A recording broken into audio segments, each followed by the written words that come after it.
15 Mayıs günü büyük felaket Nakba'nın 70. yıl dönümü. 70 yıldan beri Siyonist İsrail, Müslümanları kışkırtmak amacıyla Mescid-i Aksa etrafında yaşlı, genç, kadın, çocuk demeden katliamlarına devam ediyor. Sözde İsrail devleti ve askerleri kirli protestolarla Kıble Camii'nin içinde terör estirip ibadet eden insanlara gaz bombalarıyla ve plastik mermilerle saldırarak camide bulunan Kur'an-ı Kerimleri yerlere atıp üstüne basarak hukuksuzluğa hız kesmeden devam etmektedir. Kahrolsun İsrail emperyalizmi! Kahrolsun İsrail emperyalizmi! Kahrolsun İsrail emperyalizmi! Filistin'e, Gazze'ye uygulanan abluka ve ambargo her geçen gün ağırlaşmaktadır. 70 yıldır hakları, toprakları, vatanları, canları, malları gasp edilen Filistinliler, İsrail zulmü altında yaşamlarını devam ettirmeye çalışıyorlar. Filistinliler kadınlarıyla ve çocuklarıyla son bir aydır büyük dönüş yürüyüşü gerçekleştiriyorlar. İşgalci İsrail ise ateş açıp masum insanları, çocukları ve yaşanan olayları dünyaya aktarmak isteyen basın mensuplarını şehit ediyor. Olayların başlangıcından bugüne kadar İsrail askerlerinin kurşunlarıyla ve müdahalesiyle 48 kişi şehit edildi, 8.000'in üzerinde kişi de yaralandı. İlk kıblemizin bulunduğu Kudüs ve Filistin, 1948 yılından beri hukuksuz olarak kurulan Siyonist İsrail işgali altındadır. Siyonist İsrail devleti Kudüs'ü hukuksuz bir şekilde tüm uluslararası anlaşmalara aykırı olarak başkent yapmak istemektedir. Tekbir! Allahu Ekber! Tekbir! Allahu Ekber! Tekbir! Allahu Ekber! Kim hangi kararı alırsa alsın, Kudüs İslam'ındır ve Kudüs bizimdir. Kudüs sahipsiz değildir.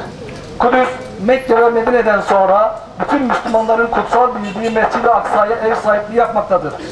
Şimdi ilk kıblemize, Peygamber Efendimizin İsrail yürüyüşüne çıktığı, çevresi mübarek kılınan peygamberler mirası o beldeye sahip çıkma zamanıdır. Mekke, Medine Müslümanlar için ne kadar kutsalsa, Mescid-i Aksa ve çevresi de o kadar kutsaldır. Çünkü bu belde Allah'ın ayetlerinden ve peygamberimizden izler taşımaktadır. İşgalci İsrail ve taşeronları kutsallarımızı çiğniyor, değerlerimizi ayaklar altına alıyor, insanlığı katlediyor. Kudüs'e selam, direnişe devam! Kudüs'e selam, direnişe devam! Kudüs'e selam, direnişe devam! Kudüs'e selam, direnişe devam! Kutsallarımız çiğnenirken, değerlerimiz ayaklar altına alınırken, kardeşlerimiz katledilirken hiçbir şey yapmadan yerinde durmak, seyretmek Müslümanlara yakışmaz. Müslüman zalim karşısında eğilmez, zillet içinde yaşamaktansa izzet içinde ölmeyi tercih eder. Filistinli kardeşlerimizin bu kutlu yürüyüşünü maddi ve manevi destekliyor, Rabbimizden bu mücadeleyi muvaffak kılmasını niyaz ediyoruz. Rabbimiz Yüce Kitabımız Kur'an-ı Kerim'de inanıyorsanız galip gelecek sizsiniz. Yeryüzüne benim salih kullarım varis olacaktır diye buyuruyor. Bizler bu kitaba iman etmiş Müslümanlar olarak bir gün bu çekilen sıkıntıların ardından İslam'ın tüm dünyada hakim olacağına, özgür Kudüs'te, Mescid-i Aksa'da toplu halde namaz kılacağımıza, zalimlerin korkulu rüyası olacağımıza iman ediyoruz. Bu uğurda canlarımızla, mallarımızla mücadele edeceğiz. Ey Netanyahu, ey Trump, ey Putin, ey Sisi, ey zalimler!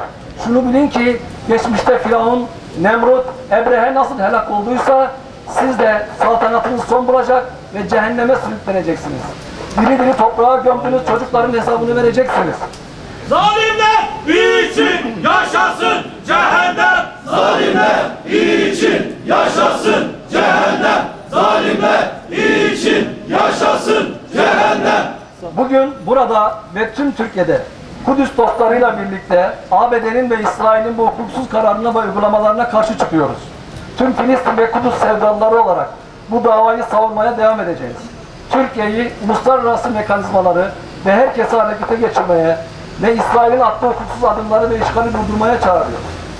Ayrıca Fransa'da 300 kişinin bir bildiri hazırlayarak Kur'an-ı Kerim'den bazı ifadelerin çıkarılmasını istemesinin haksız bir tavır olduğunu ve bu durumu en ağır bir şekilde lanetliyoruz. Fransa'da yaşlı bir Yahudi kadının öldürülmesi üzerine ortaya çıkan bir takım tartışmalara bağlı olarak bazı odaklar tarafından Müslümanların kutsal kitabı Kur'an-ı Kerim'e karşı bir iftira kampanyası başlatıldığı ve haddi aşan provokatif teklifler dile getirildiğini takip etmekteyiz. Söz konusu anlayışa sahip bir grup tarafından hadsiz bir tavırla Kur'an-ı Kerim'den bazı ayetlerin çıkarılmasını teklif etme saygısızlığında bulunmuştur. Bütün Müslümanların istisnasız ortak inancına göre Kur'an-ı Kerim Allah'ın indirdiği son kitaptır. Bu ilahi kelam hiçbir harfi değişmeden günümüze kadar gelmiştir. Kıyamete kadar da değişmeyecek ve değiştiremeyecektir. Kur'an-ı Kerim'e göre inancı ne olursa olsun insan hayatı değerlidir, dokunulmazdır. Hatta bir insanın haksız yere öldürülmesi, bütün insanların öldürülmesi, bir insanın yaşatılması ise bütün insanlığın yaşatılması gibidir.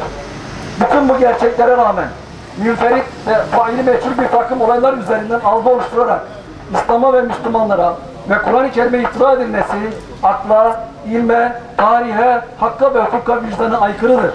Ve ön yargılı çaba özellikle son zamanlarda Müslümanların temel hak ve hukukunu tehdit eden İslamofobiye hizmet etmekten başka bir işe yaramayacaktır. Bütün Müslümanları incitecek bu tür provokatif eylemleri şiddetle kınıyor ve tüm dünya kamuoyunu daha insaflı ve hakkaniyetli olmaya davet ediyor. Tekbir! Allahu Ekber!